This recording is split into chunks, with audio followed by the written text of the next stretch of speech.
¿Por qué fue el latín la lengua más importante de Europa Occidental durante 1000 años? ¿Cómo se convirtió en un idioma que hoy representa el pasado?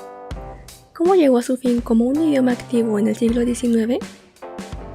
Porque hay muchas preguntas por resolver, acompáñenme a historizar.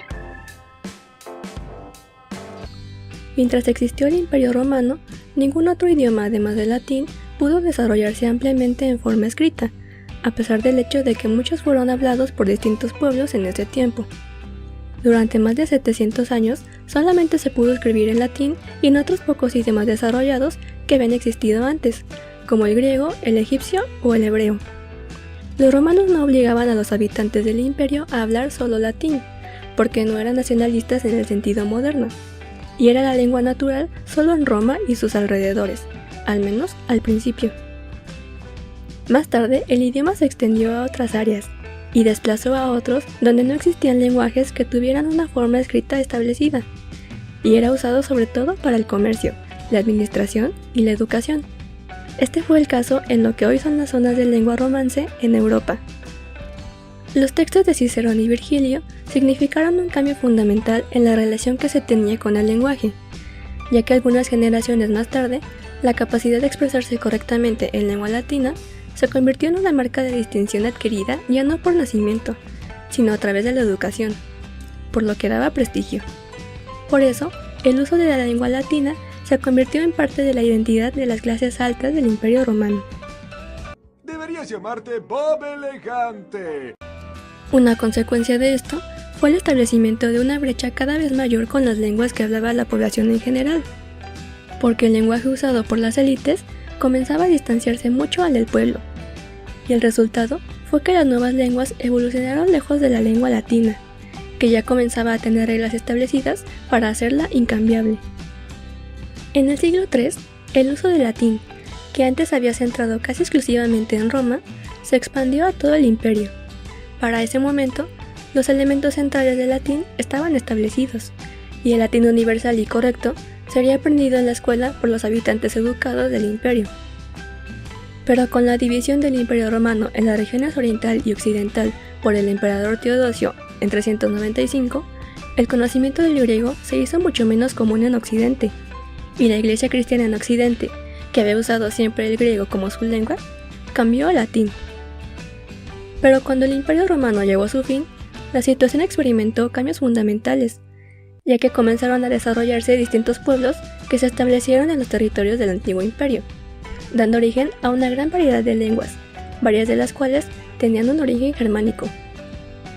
Pero aún así, la antigua literatura romana experimentó un reavivamiento, porque la hegemonía de la lengua germánica de las nuevas élites no impidió el que éstas promovieran la cultura latina, ya que tenían en gran estima a la cultura romana, y además se consideraban herederos legítimos del imperio, por lo que no hicieron grandes esfuerzos por crear una cultura y literatura nuevas basadas en sus propias lenguas.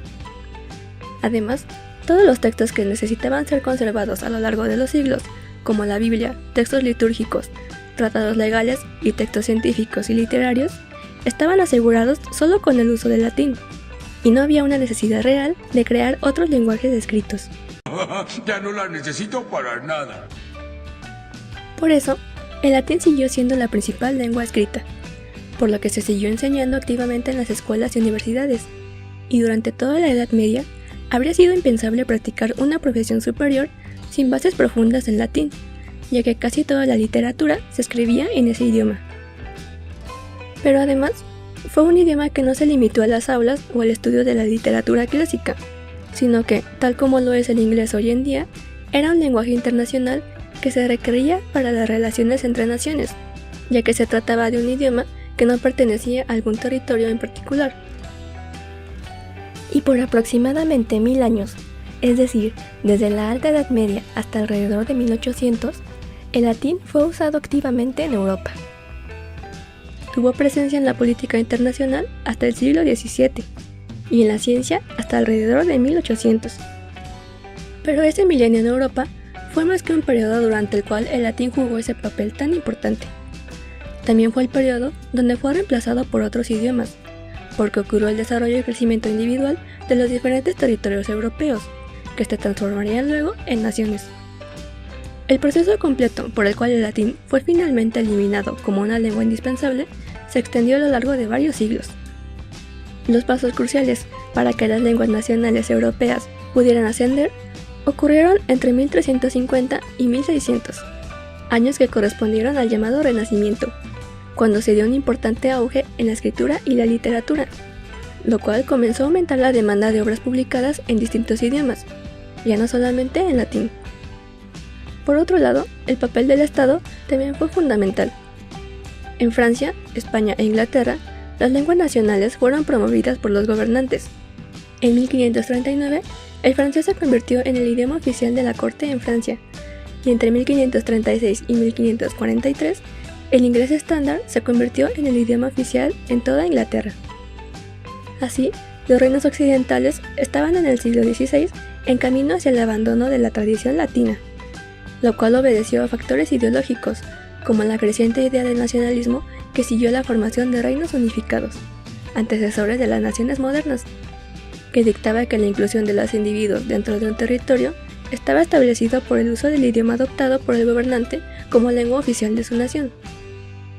Alrededor de 1600, los idiomas nacionales ya habían desplazado al latín en Francia, España, Italia e Inglaterra, al menos fuera de la universidad y de la iglesia.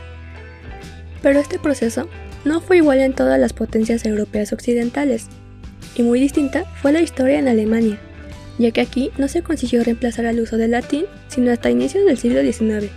¿Por qué? A ver, ¿qué pasó? En Alemania no existía un poder político central capaz de decretar que una lengua en particular fuera la oficial y obligatoria en todo el territorio, y tenía una larga tradición latina, alimentada por la existencia del Sacro Imperio Romano Germánico, que impedía también el desarrollo libre del alemán como idioma identitario. Y durante mucho tiempo, los intelectuales alemanes vieron el latín como una lengua natural y apropiada, que habían heredado. Y fue hasta sus primeras sociedades lingüísticas del siglo XVII y las amplias discusiones sobre la lengua en el XVIII que comenzó de lleno el proceso que conduciría a la creación de una forma uniforme del alemán. Por eso, el fin del Sacro Imperio Romano Germánico contribuyó a romper este esquema, y a partir de entonces, Alemania llevó a cabo un reemplazo extremadamente rápido del uso del latín hacia el alemán. Y este proceso llegó a su fin cuando Alemania se unificó políticamente en 1871. Y fue en el siglo XIX que se desarrolló completamente la idea de nacionalismo y de los idiomas nacionales, alimentado por la Revolución Francesa y la disolución del Imperio Germánico, por lo que los países europeos se dedicaron a partir de entonces a unificar a su población con base en la enseñanza universal del idioma oficial, y el uso del latín se fue olvidando cada vez más. En el siglo XIX aún era posible escribir tratados científicos en latín, pero ya en el XVIII muchas obras se estaban escribiendo en idiomas nacionales. El futuro ahora pertenecía a las nuevas lenguas nacionales, y la presencia del latín en los textos y en las comunicaciones entró en un declive constante sin retorno. El final de esta era está marcado por la desaparición completa del uso activo del latín en la erudición y la administración pública, lo que ocurrió entre 1750 y 1850. Así, el siglo XIX se considera como el definitivo fin del latín en Europa. El futuro es hoy, ¿oíste, viejo? Gracias por ver el video de hoy. Los espero en la próxima ocasión para seguir respondiendo más preguntas históricas. ¡Chao!